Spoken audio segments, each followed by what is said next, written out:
Kindly recite Surah Fatiha for the grandfather of Mehraban Ali, Sayyid Hussain Shah Shamsi Sabzwari Tabrizi.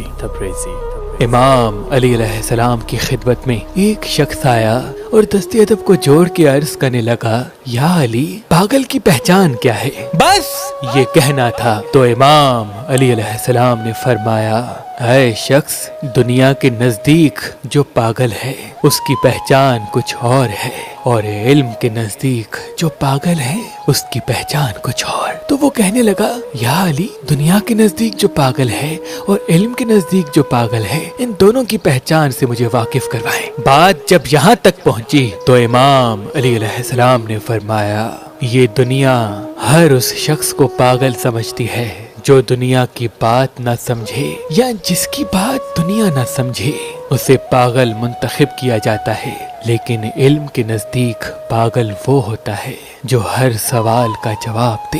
اے شخص، یاد رکھنا، جاہل کے سوال کا کوئی جواب نہیں ہوتا، کیونکہ جاہل جب سوال کرتا ہے تو اس کا جواب وہ اپنے دماغ میں پہلے ہی بنا بیٹھا ہوتا ہے۔ اگر جاہل کے سوال کا جواب عالم وہ دے جو اس کے دماغ میں چل رہا ہے تو اسے وہ تسلیم کرتا ہے، لیکن اگر عالم وہ دے جس میں حق ہے تو وہ اسے تسلیم نہیں کرتا۔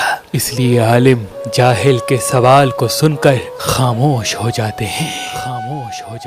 حضرت عباس علمدار کی قبر مبارک کے آس پاس پانی طواف کرتا ہے اور اللہ نے اس پانی کے وجود میں شفا بخشی۔ جناب عباس علمدار کی قبر مبارک کو طواف کرنے والا پانی بیمار کے لیے شفا ہے، پھر روزگار کے لیے روزگار کی راہ اور پریشان حال کو سکون بخشتا ہے۔ لیکن باب الحوائج جناب عباس کی قبر تک یا اس قبر کے پانی تک ہر خاص و عام نہیں پہنچ سکتا، تبھی ہم نے اس پاک مقدس پانی کو فی سبیل اللہ اس امام بارگاہ پہ رکھ دیا ہے۔